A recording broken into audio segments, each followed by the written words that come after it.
Olá, gente! Eu sou Roberta Vasconcelos, CEO do Instituto Lidere, e nós estamos hoje aqui para a gravação do nosso quarto episódio do LidereCast.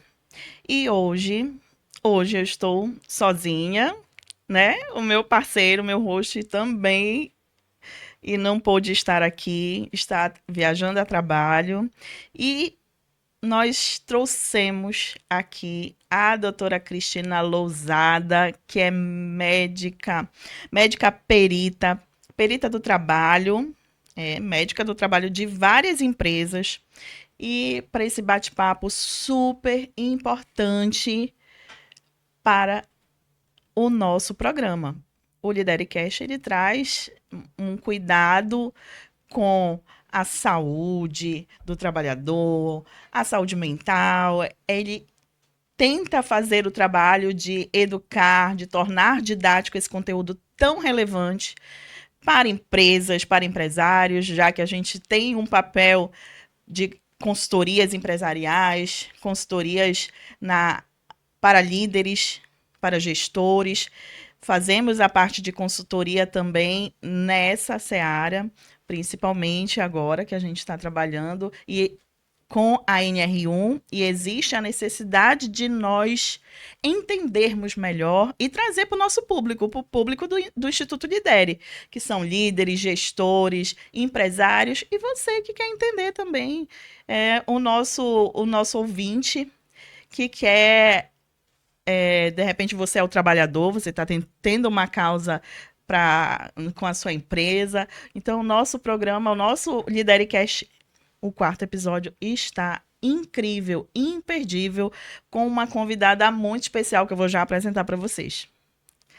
Então, vamos lá, aqui com a doutora Cristina Lousada. Primeiramente, como host aqui do Lidercast, eu gostaria de lhe dar as boas-vindas ao nosso programa, de agradecer imensamente a sua participação, porque você é uma pessoa muito especial, altamente qualificada, uma profissional que eu disse, meu Deus, eu vou convidar, não vou convidar, e ela aceitou, e eu já fiquei nervosa desde ali de estar com essa profissional incrível. Te, te apresento aqui, tá, o nosso brinde, um mini planner do Instituto Lidere, com a sua logo. Muito obrigada. E desde já eu vou apresentar a doutora Cristina para vocês. A doutora Cristina, ela é médica com especialização em registro de qualificações de especialistas, títulos brasileiros pela Associação Brasileira Medicina do Trabalho e Medicina de Tráfico, perita médica federal desde 2008. Ela é médica, perita assistente em causas trabalhistas, médica do trabalho em empresas, médica coordenadora de PCMSO. Ou seja, fora muitas outras coisas que essa mulher poderosa faz. Então, Cristina, seja bem-vinda. Fala um pouquinho a mais dessa tua trajetória também, como foram essas especializações, o que te motivou a trabalhar nessa área. Bem, boa tarde, Roberta. Eu agradeço pelo convite. Me sinto honrada em estar aqui, principalmente porque nós vamos abordar assuntos que são muito atuais, que é a NR1, né, que ela trouxe a obrigatoriedade da implantação de avaliação dos riscos psicossociais nas empresas, né, e falar também um pouco sobre o adoecimento psíquico de trabalhadores. Muito obrigada pelo convite. A honra é nossa. Obrigada também pelo brinde, muito bonito, de muito bom gosto. Bem, eu me formei em 2002, né? Já estou formada há 23 anos, vai fazer agora no final do ano. E nesses 23 anos, eu optei eu passei primeiro no concurso para perito médico federal, em 2008, e decidi fazer a especialidade de medicina do trabalho, que é importantíssima para o perito médico definir se um trabalhador realmente tem incapacidade ou não para o trabalho. Desde então, trabalho com isso. Sou apaixonada pela medicina do trabalho e pela perícia médica. Ao longo dos anos, eu comecei por atuar também como médica do trabalho em empresas, comecei a atuar como assistente técnica, né, médica perita, para defender empresas em causas trabalhistas. E, até o momento, trabalho com essa especialidade, essas duas especialidades, na verdade, e espero hoje contribuir no entendimento do tema abordado.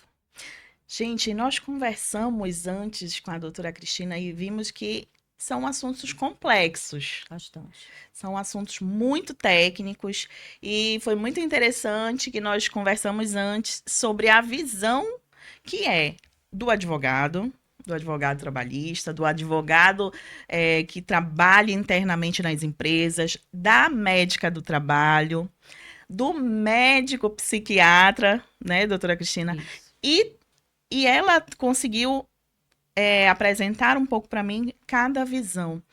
Mas, Cristina, fala pra gente como tu te vês como médica do trabalho interna de empresas. Qual é essa visão que você leva para dentro de uma empresa? Mas em relação aos riscos psicossociais ou Não, não? fala no geral, a visão. Qual é a empresa que precisa contratar uma médica do trabalho? Bem, quem regulamenta a contratação dos profissionais para a composição do SESMIT de uma empresa, que é o Serviço Especializado em Medicina e Engenharia do Trabalho, é uma norma regulamentadora, tá, do governo, e ela leva em consideração o número de funcionários, o grau de risco que a empresa possui, né, grau de risco para acidentes de trabalho, e de acordo com o ramo de atividade daquela empresa, né? Então, uma vez que a empresa se enquadre em algum artigo da NR4 com a obrigatoriedade da contratação do médico do trabalho, este é contratado, certo? E o médico do trabalho, dentro de uma empresa, assim, já foi o tempo em que a associação de medicina do trabalho tinha que ser somente com ASO, que você deve saber o que é, né? Aquele documento que é entregue ao trabalhador e à empresa para dizer se ele está apto ou não para uma determinada função. ASO admissional, periódico, demissional, etc. Certo? O médico do trabalho faz muito além disso. O médico do trabalho, dentro de uma empresa, ele tem que conhecer os setores, tem que conhecer o ambiente de trabalho, tem que conhecer também as possíveis doenças que podem advir dos riscos que estão no PGR. E a partir de então, começar a criar, juntamente com o setor de engenharia de segurança do trabalho, estratégias para prevenção de adoecimento daqueles trabalhadores, considerando aqueles riscos que foram identificados no PGR, certo? Além disso, ele tem que fazer a gestão, né? Não é só ASO, é gestão. Sabe quais são os riscos através do PGR e pela sua própria experiência, né? O médico do trabalho tem que saber quais são os riscos a que os trabalhadores estão expostos e começar a fazer a gestão desses riscos junto com a engenharia de segurança e saúde do trabalho. Claro, vão ser criados indicadores dentro da saúde ocupacional e acompanhamento desses trabalhadores, certo?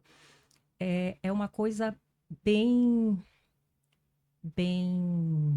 ampla, não é difícil, mas é um pouco complexa. Por quê? Porque nem todo médico tem a habilidade de fazer gestão. E quando eu falo gestão, uma vez que você identificou os riscos, você tem que controlar esses riscos, certo? Monitorá-los. Você tem que criar planos de ação para que aqueles riscos não causem adoecimento no trabalhador ou mitigar, diminuir o risco de adoecimento, né? E ficar checando, né? E a gente checa e monitora através de indicadores. Então, aquele famoso ciclo PDCA, né? Que a gente não aprende isso na faculdade, né? A gente não aprende isso nem em especializações médicas. Pelo menos eu não aprendi, né? Eu tive que aprender no decorrer da vida mesmo, mas é apaixonante. Vocês podem ver que é um tema realmente, é uma especialização bem complexa. Não é nada simples como podem pensar. Ela só vai fazer ali o ASO, vai fazer uns exames nos trabalhadores, não. O correto é fazer todo esse gerenciamento de riscos. Isso. Mas me fala também como é a tua atuação como médica perita, por exemplo, assistente em processos. A, a ação do médico perito é muito semelhante com a ação do médico do trabalho de uma empresa. A gente tem que fazer a diferença, é a seguinte diferença: médico do trabalho da empresa é aquele médico que compõe o quadro de funcionários da empresa e faz tudo isso que eu citei anteriormente, tá? E tem o médico do trabalho, que ele é o médico coordenador do PCMSO. Ele não é o médico não é o médico do trabalho da empresa, ele não está dentro da empresa, mas ele coordena, né? Ele coordena, faz o controle médico da saúde dos funcionários daquela empresa. Então, essa é a primeira grande diferença, certo? Por que eu estou falando isso? Porque o médico coordenador do PCMSO, claro que ele vai saber quais são os riscos, claro que ele vai saber quais são as possíveis doenças que podem advir daqueles riscos a que o trabalhador está exposto na sua função. Mas como ele não está dentro, ele deve conhecer sim as condições de trabalho, o ambiente de trabalho, sim. Ele fez o PCMSO, né? Ele elaborou o PCMSO, então ele tem que conhecer tudo isso. Mas ele sendo o médico da empresa, o médico do trabalho da empresa, ele está lá quase que diariamente, né? Como eu falei, inclusive a carga horária, a NR4 é quem define, do médico do trabalho na empresa. Ele vai, tanto esse médico do trabalho da empresa, vinculado à empresa, quanto o médico perito, eles vão atuar de forma semelhante quando surge uma situação de adoecimento de um trabalhador. Essa doença, qual é a diferença? A diferença é que o médico, quando surgiu a doença, o médico do trabalho identificou e ele tem que, já naquele momento, começar a avaliar se aquela doença pode ter sido provocada pelas condições do trabalho, certo? E aí, se ele achar que isso pode ter acontecido, ele começa a fazer análise do nexo causal, que é o que o perito faz, tá? Se ele for perito do juízo, ele vai fazer essa análise para o juiz. Se ele for o médico perito da empresa, que é o assistente, ele vai fazer essa mesma análise, só que representando a empresa. Basicamente, Essa isso, é atuação, essa né? atuação do médico perito. Perfeito. E na tua experiência como médica, como perita médica federal, Cristina, desde 2008, já Isso. tem uma longa 17 anos. 17 anos, uma longa trajetória. Quais são os maiores adoecimentos que têm batido as portas do INSS? A nossa prática diária, basicamente, quando se trata de incapacidade para o trabalho, porque nós fazemos lá diversas perícias, né? Certo. Agora, se a perícia for para avaliar capacidade laborativa, as principais doenças são as osteomusculares, fraturas, coluna e os transtornos psiquiátricos. Chegamos aqui a um tema que nós já trabalhamos algumas vezes aqui pelo Lidercast, E é um tema que eu adoro falar, seja na parte como advogada, já tive várias causas, também na parte do Instituto Lidere, que ele traz temas de cursos, capacitações, palestras nessa área. O que que tem com esses dados que são alarmantes de adoecimento, seja depressão, eh, ansiedade e o burnout, que eu gostaria de abordar de uma forma mais detalhada com você? Os casos realmente chegam ao órgão federal de forma alarmante, como é noticiado? Olha, em geral, eu posso eu posso te falar da minha experiência, tá? Como perita médica federal, já chegaram poucos casos, tá? De burnout. Para mim, para avaliação pericial, representando o governo federal, certo? Representando a União. Agora, Até porque ele teve um marco para que o burnout fosse inserido como doença do trabalho, não é isso?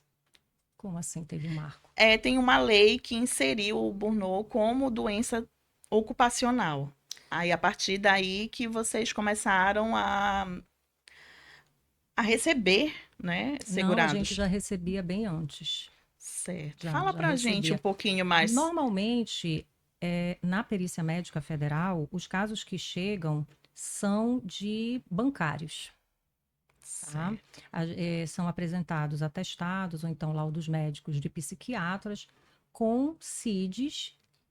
A CID-10, ela não considera burnout uma doença, né? A CID-11 considera. CID-10, CID-11, né? Isso, tá? Então, o CID-10 não considera. E aí é feito pelo médico psiquiatra, ele escolhe um CID de Z, que eu não estou lembrada o que é, a numeração, o código, enfim, eu não estou lembrada. Mas esses códigos a gente já sabe que estão relacionados possivelmente com burnout, né? Normalmente são bancários, né? Bancários chegam com muitos atestados de psiquiatras. Ou então, professores. Já ia te perguntar sobre os professores.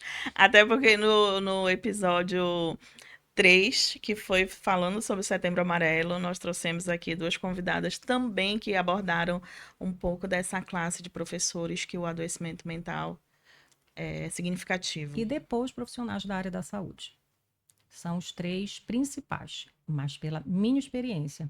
Dados estatísticos não tenho, mas pela experiência o que eu observo. Certo. E quais são os maiores riscos dessas profissões que estão mais adoecendo? Os riscos psicossociais, né, que a gente pode abordar aqui e trazer para esse momento da nossa conversa. Pois é, por isso que a NR1 está sendo tão importante. Por quê? Porque as empresas, em geral, apesar da gente saber na nossa prática diária que existe sim um risco psicossocial de adoecimento, né? O que é o risco psicossocial? Então, primeiro Vamos definir, lá, né? conceituar. Isso. Então, a definição de risco psicossocial são os fatores que inerentes à gestão de uma empresa, à organização do trabalho de uma empresa. Como, por exemplo, demandas excessivas, metas excessivas, jornadas de trabalho exaustivas isso são exemplos, né? Então, jornadas exaustivas com um intervalo de descanso pequeno, né? Falta de apoio, falta de definição de papéis dentro de uma empresa, né? Isso tudo são fatores De risco. de risco. E também, né, assédio moral, assédio sexual. Sim, mas assim, o assédio moral, você sabe mais do que eu, né? Se a gente for também definir, né, o assédio moral, é quando ocorre de forma repetida, Sim. né, determinadas situações, determinados comportamentos de humilhação, de constrangimento e que levam ao adoecimento emocional, psíquico do trabalhador, né? Só que se a gente for falar especificamente do assédio moral, para ele ser caracterizado, tem que ser feita uma análise bem aprofundada, né? E ele não é muito diferente dos outros riscos psicossociais, tá? Desses outros, por exemplo, que eu falei. Por que não é muito diferente? Porque, na verdade, esses fatores é que vão levar ao assédio moral, né? Como eu posso te explicar de forma mais didática o que eu acabei de afirmar? Por exemplo, se tu trabalhas numa empresa que tem uma pressão por metas muito grande, você trabalha com o público, você não tem, tem que almoçar correndo para poder já voltar, não é as pausas não são respeitadas. Enfim, o que isso vai causar, né? Vai levar a uma exaustão, né, emocional do trabalhador. E essa exaustão, ela, por ele já estar exausto, ele já vai começar a ficar irritado, ele já vai ficar um pouco mais impaciente, ele talvez nem perceba isso, mas vão começar a surgir os conflitos, né? E esses conflitos aí é que pode entrar o assédio moral, né? Dependendo do tipo de gestão e da organização do trabalho, porque se tu tens um líder, né, que te pressiona de uma forma inadequada, né, usando palavras e comportamentos agressivos, humilhantes, né, isso vai te causar a próxima etapa, a outra dimensão do burnout, que é do adoecimento mental, né, que já vai ser a sensação de inutilidade, né? Eu falo assim, será que o que eu faço é tudo errado mesmo? Égua, eu não... Égua. Não é normal. Aqui, duas paraenses vai sair égua, até porque é uma conversa, gente. É. Então, o que eu faço não agrega valor para a empresa, por mais que eu consiga atingir a meta, eu É nunca aquela consigo. sensação de que eu não sou suficiente. E esse Isso. trabalhador, muitas vezes, é aquele mais dedicado. É isso que é triste quando você estuda um pouco, ir a fundo, que eu adoro esse tema do burnout, que eu já estudo ele já tem anos. É que você vê que aquele trabalhador mais comprometido, que muito se dedicou, ele foi ao longo dos anos, por alguns motivos, adoecendo. E ele foi perdendo esse brilho, né, Cristina? Me fala um pouquinho como é que você vê isso. Eu não posso Os impactos do burnout. olha, eu não posso te afirmar, ou então, na verdade, não é nem afirmar, eu não tenho posicionamento em relação à tua afirmação de que os melhores são os melhores trabalhadores são os mais penalizados. Por quê? Porque eu não vivencio o dia a dia do trabalhador, né? Eu, quando vou analisar, eu já vou analisar de uma forma tão técnica, né? Porque é quando eu vou, isso considerando que ainda não foi feita a avaliação de risco psicossocial, tá? Considerando que a empresa foi acionada juridicamente, Certo. tá? Aí já vou avaliar o quê? Já vou avaliar os sintomas, as queixas dele, eu já vou avaliar se elas ocorreram realmente após que período, né? Coincidiu com o período de aumento de cobrança de metas, né, de maior produtividade da empresa, tudo aquilo que nós falamos anteriormente. Vou conversar com outras pessoas do mesmo setor. Vou pesquisar também, vou pedir os indicadores, né, inclusive da parte de gestão de produtividade. Por quê? Porque tem algumas empresas que têm períodos característicos de aumento de produtividade, próximo do Círio, próximo do final de ano, né, próximo do carnaval, e aí é quando o estresse é maior, tá?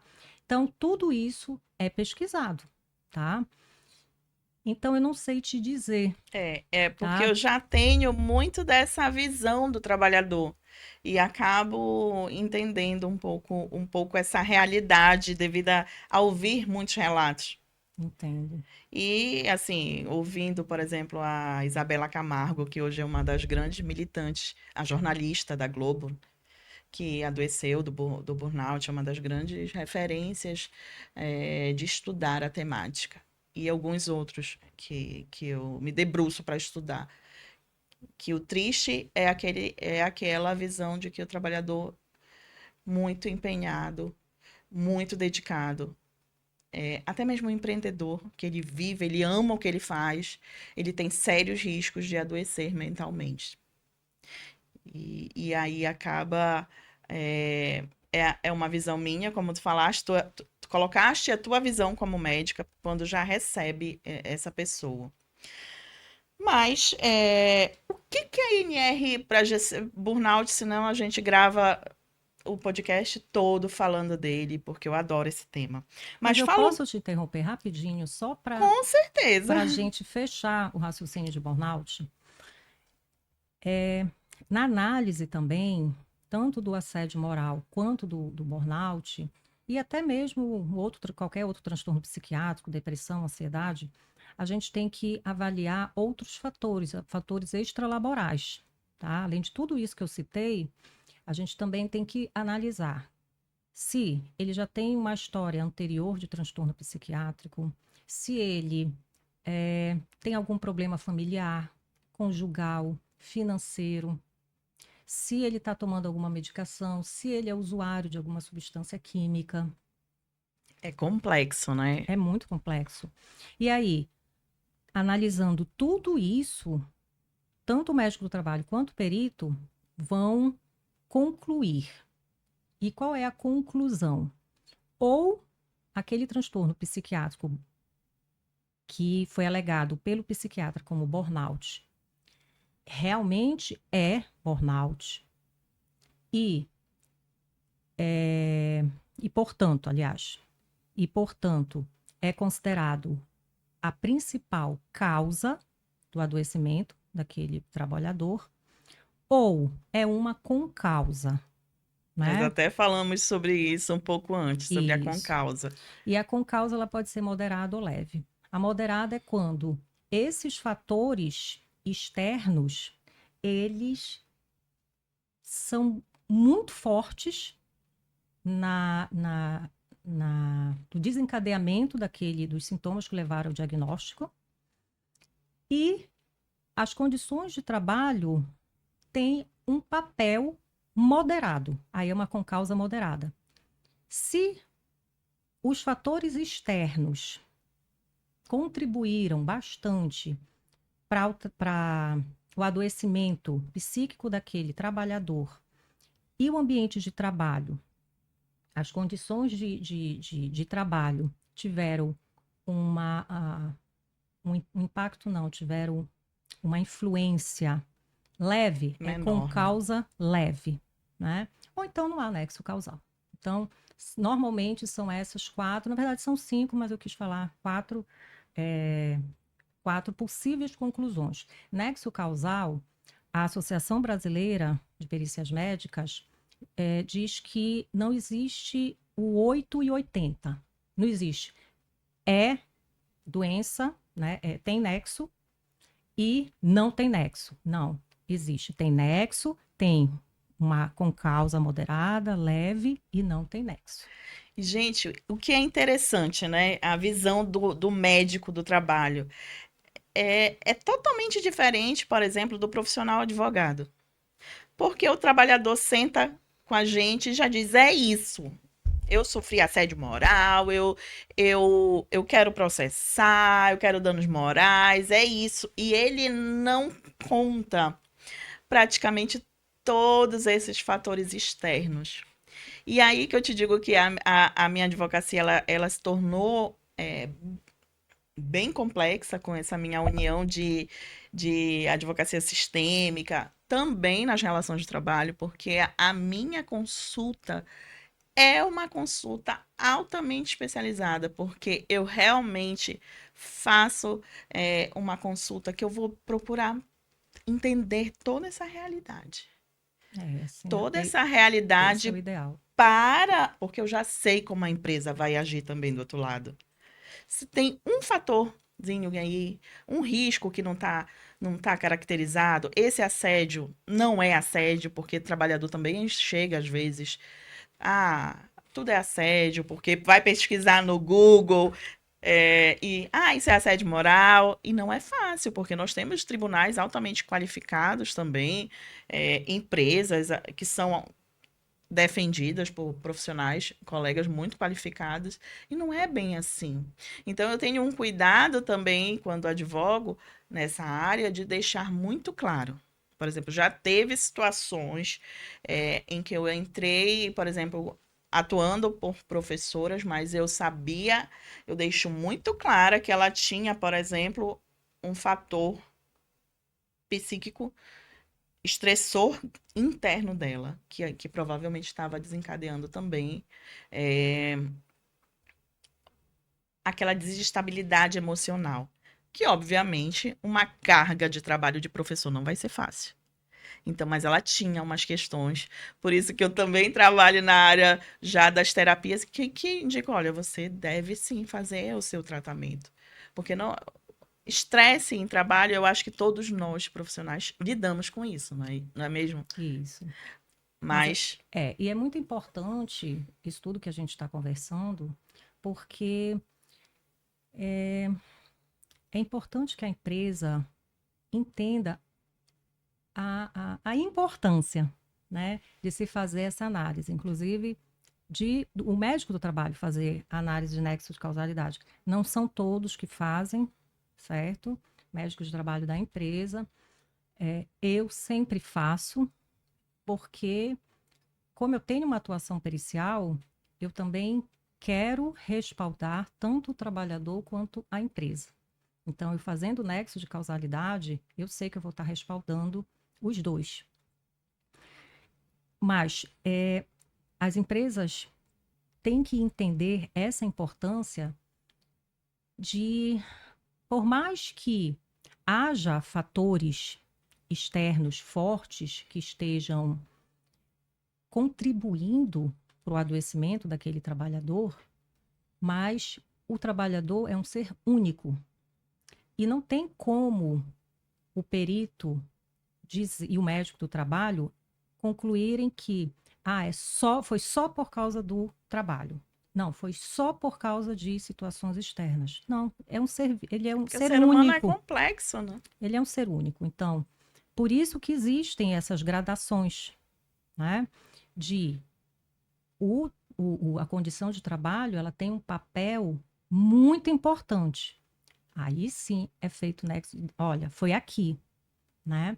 Mas as outras gradações de moderado, leve e não anexo, isso também é importante por uma questão de justiça, tanto para a empresa quanto para o trabalhador, porque quando eu defino que ela é moderada, depois o perito pode conversar com o advogado e até instruí-lo, olha, eu cheguei a essa conclusão e você pode, na sua argumentação, né, pedir eu não sei se é esse o nome, né, técnico, indenização ou dano moral, não sei, da empresa em uma determinada porcentagem, porque por mais que o perito tenha chegado a uma conclusão de que não é doença do trabalho ou relacionada, né, mas teve sim uma contribuição, só que foi menor.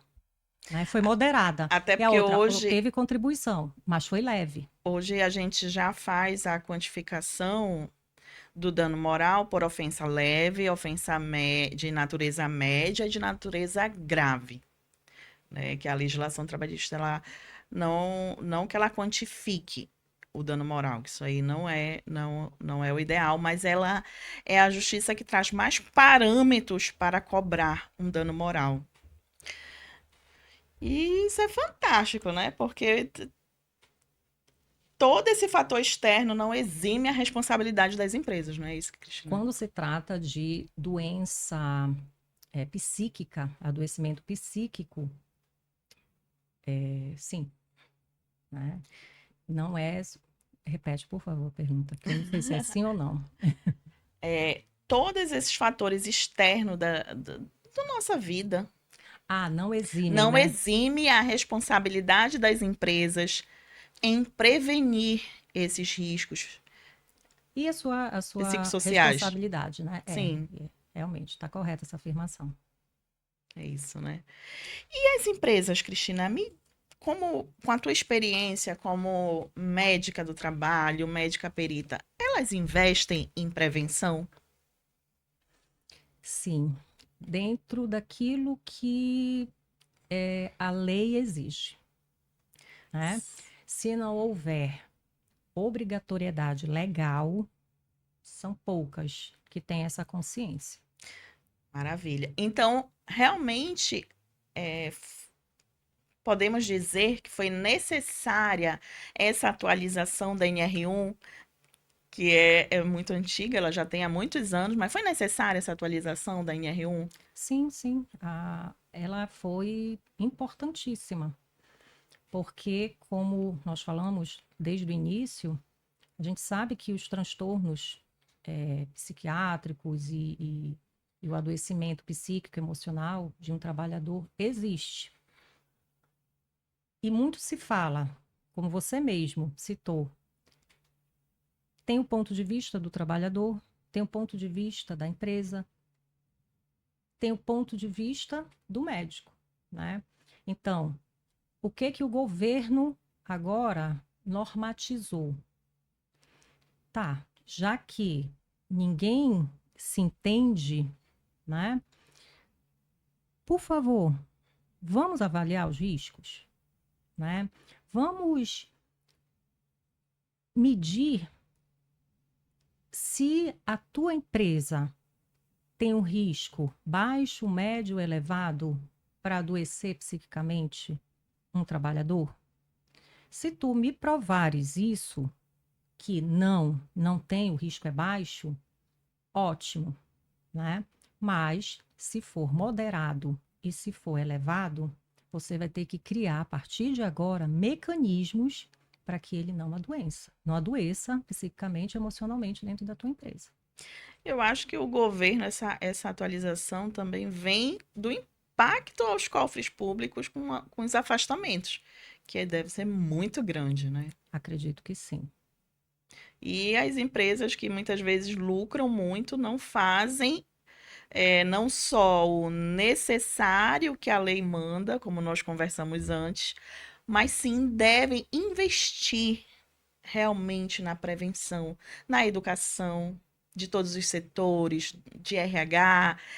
Por exemplo, nós hoje trabalhamos aqui matérias muito complexas, a visão do jurídico, como nós conversamos muito antes do programa, a visão do médico interno do trabalho, a visão de uma empresa de consultoria, de uma empresa que é contratada para avaliar esses riscos psicossociais, não é isso? É complexo, mas isso exige também um investimento significativo das empresas. Com certeza.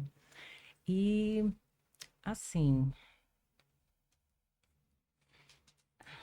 o que eu ia falar?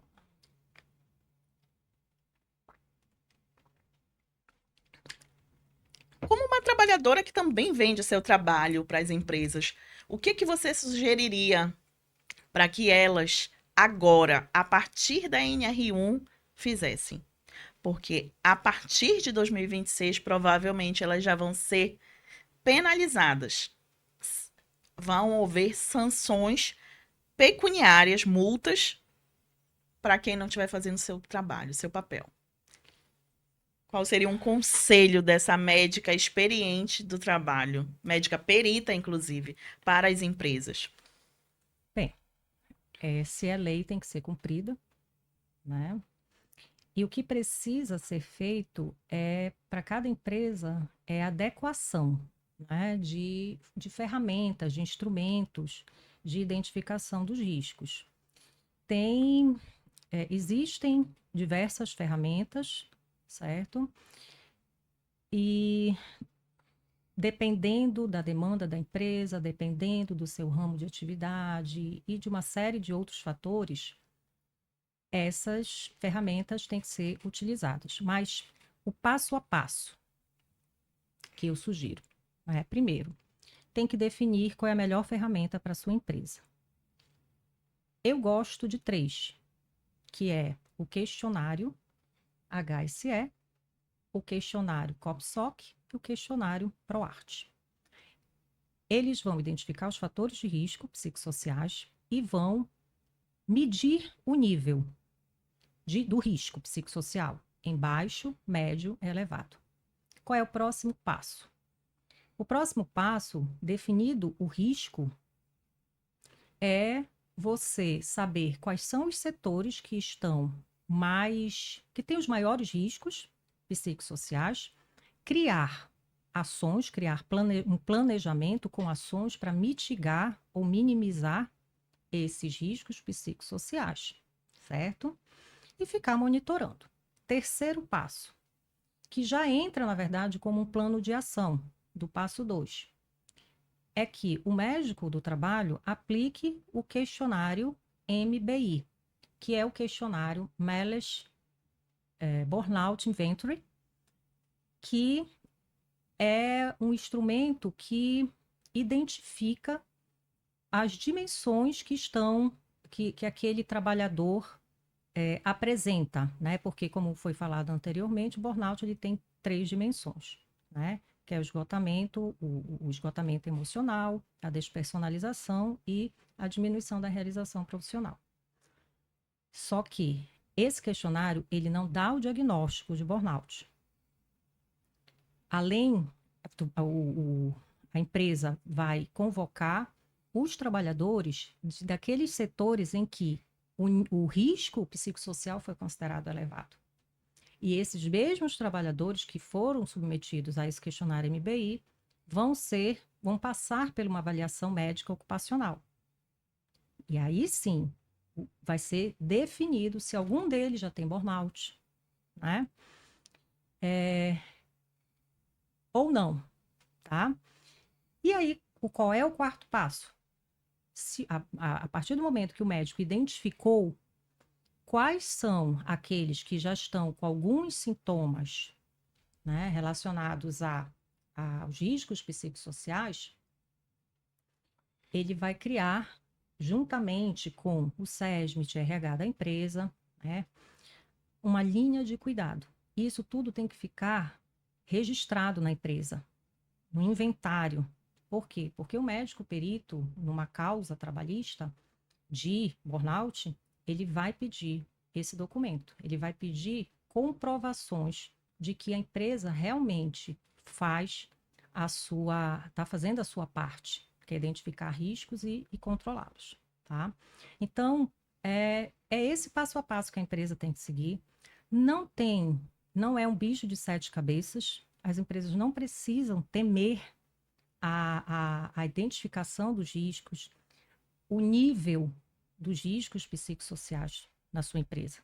Pelo contrário, assim como ela faz a gestão de outros indicadores de produtividade, ela agora vai passar a fazer a gestão de riscos psicossociais. Não muda quase nada, né?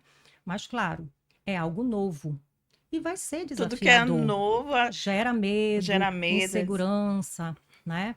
Mas realmente não é nada demais. Ah, Cristina, e quais são os planos de ação? Um eu já citei, né? E os outros vão se adequando à própria empresa. O médico do trabalho, porque assim, cada empresa tem a sua realidade, né? E podem ser planos de ação muito simples. Dá um exemplo para gente. Quais seriam para uma empresa pequena, média e grande de planos de ação para cuidar dessa saúde mental do trabalhador? Pois é, esse que eu acabei de falar para você é um, para todos, independentemente do, da Do nível. do nível que você citou, né? As outras, vamos pensar aqui, falar sobre os riscos psicossociais, o que são riscos psicossociais, porque, ou seja, palestras, tá? Para que realmente lideranças, e primeiro com lideranças, porque as lideranças é que tem que ser primeiro treinadas, né? Porque a postura deles é que vai definir a postura dos seus liderados. Mas Perfeito. como é que você, como líder, vai lidar com o desconhecido? Então, é muito importante. E esse é o papel aqui de divulgação do nosso trabalho, de divulgação aqui de uma excelente profissional, que é a doutora Cristina, porque a liderança, ela precisa se apoderar disso. Não tem como mais fugir de que você vai ter que investir nisso, de que você vai ter que.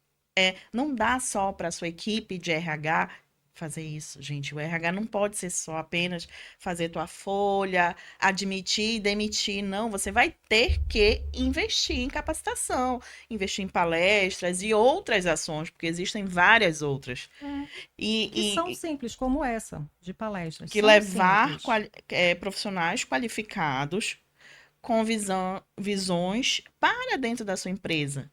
Fazer e o profissional, ele vai chegar na sua empresa e vai implementar o que é mais adequado. Claro que ele vai te ouvir. Ele vai entender a sua realidade, porque hoje os empresários também falam e reclamam: eu não tenho esse dinheiro para investir, ou não prioriza esses investimentos, mas não tem mais como fugir dessa nova realidade. 2026 está aí, as multas podem sim chegar, e aí você não vai querer estar sendo ainda mais penalizado com uma multa se você não estiver investindo dentro, em você, primeiramente, como liderado, e posteriormente, como líder, na verdade, e depois investir nos seus liderados. Sim. E eu até acredito mesmo que as empresas não tenham recursos financeiros, né? Porque são tantas obrigações legais quando envolve saúde e segurança do trabalho, né? Eu imagino. O E próprio médico do trabalho já é um grande investimento. isso. Mas eu acredito que é questão realmente de planejamento. Como o Brasil não é só em saúde e segurança do trabalho. O Brasil, ele tradicionalmente, culturalmente, não tem, ele não tem a cultura da prevenção, né? Em vários Em setores. vários setores. Da saúde, por exemplo, né? Saúde, não é à toa que houve uma época que câncer do colo do útero, que é uma doença tão fácil de ser prevenida, né, através do exame específico ginecológico, que ele matava muitas mulheres. Por quê? Porque não se investia na prevenção. E aí já tinha que ser investido em hospitais de grande complexidade. Se fosse investido, como hoje já é feito, com exames, né, simples que podem ser realizados em postos de saúde, essa realidade muda. Mas é cultural no Brasil. Então, eu acredito, e acredito mesmo, e isso está mudando, o próprio governo está mudando a essa mentalidade quando ele altera as normas regulamentadoras, né? Então, o caminho vai ser esse, prevenção. prevenção, educação. Isso. E é isso que o Lidercast está fazendo, gente, trazendo profissionais altamente qualificados, e eu estou muito honrada aqui, já me direcionando. Peguei o celular para verificar aqui meu checklist de perguntas, e eu acredito que nós esgotamos aqui as nossas perguntas num nível muito técnico da doutora Cristina. Não é fácil falar e não é fácil resumir aqui legislações, tornar didático, como eu pedi para ela, doutora, tente tornar didático para o nosso público entender melhor. E eu tenho certeza que esse podcast ele vai ser muito importante para esses desafios, tanto de consultorias, de empresas entenderem. Deixe sua mensagem, então, final para essas empresas que agora precisam se adequar a essa nova realidade. Bem, a principal mensagem que eu quero deixar aqui hoje, de forma resumida, não tenham medo. Não tenham medo. E caso vocês realmente precisem de apoio, precisem de ajuda, vocês têm várias consultorias disponíveis, certo? Tem essa entrevista aqui que a gente está realizando agora. Palestras, né? Que eu já convido aqui a doutora Cristina também, a gente trazer ela como palestrante em eventos corporativos, que o Instituto Lidere vai fazer vários eventos corporativos, para que esses empresários entendam de fato e desmistifique, né, Isso, esses riscos ou desafios que eles estão achando intransponíveis. Como nós conversamos também um pouquinho, eles estão alvoroçados, estão com medo e às vezes o medo trava. Tirem esse medo e invistam sim em educação. sim. Isso é fundamental e isso transforma. A gente sabe que transforma na prática, né?